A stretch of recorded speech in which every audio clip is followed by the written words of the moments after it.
Mes salutations au peuple africain du Liptako-Goma. Je me fais immersion dans mon pays, le Gabon. Évidemment, je suis Eric Ella, président du réseau panafricain Vive l'Afrique libre et analyste en géopolitique. Nous allons faire immersion dans mon pays, le Gabon, pour commenter l'actualité nationale qui est animée par la grève des enseignants. Aujourd'hui, c'était le jour fatidique, l'Assemblée générale qui devait décider de la poursuite de la grève ou de la reprise effective des cours lundi à la première heure pour tous les établissements publics du Gabon. Je vous laisse suivre la résolution de l'Assemblée générale qui a eu lieu à Libreville et aussi celle qui a eu lieu au Haut-Ogooué, à Franceville. Puis je reviens pour une petite analyse, s'il vous plaît. C'est tout ça pour la grève, c'est tout ça pour la continuité, levez la main.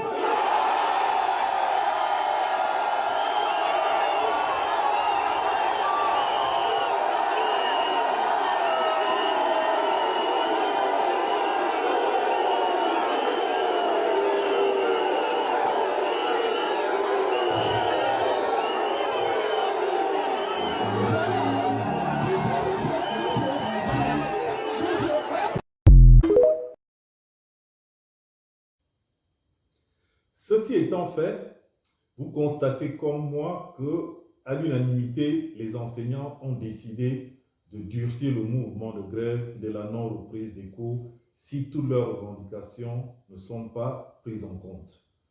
Et là, je pense que nous passons à une phase assez délicate parce que plus les jours passent, plus nous constatons que le calendrier académique international n'est pas respecté.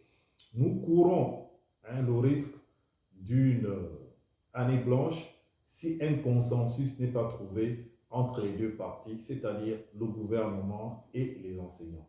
Et je pense que cette crise qui continue est due à une autre crise qui est une crise de confiance entre les enseignants et le gouvernement.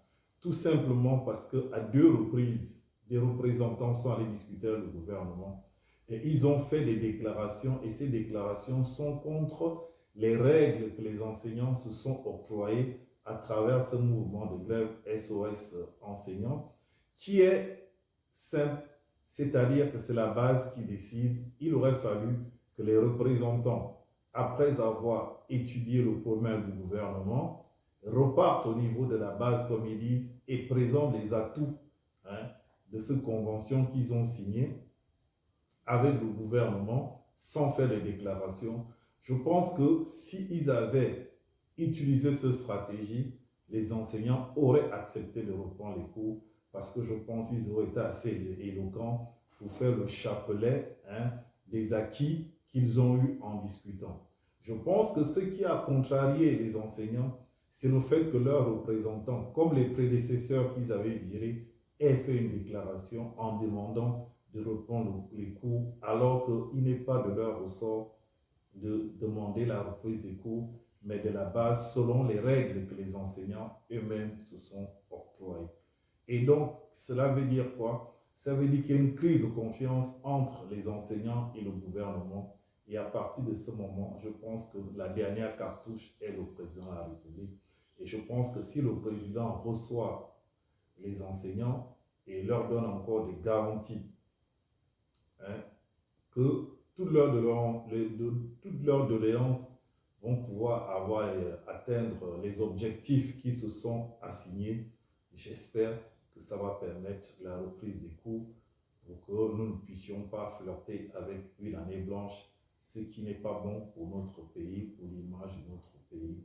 Donc, vivement que la confiance se réinstalle entre les autorités politiques et les enseignants. Moi, je vous dis au revoir.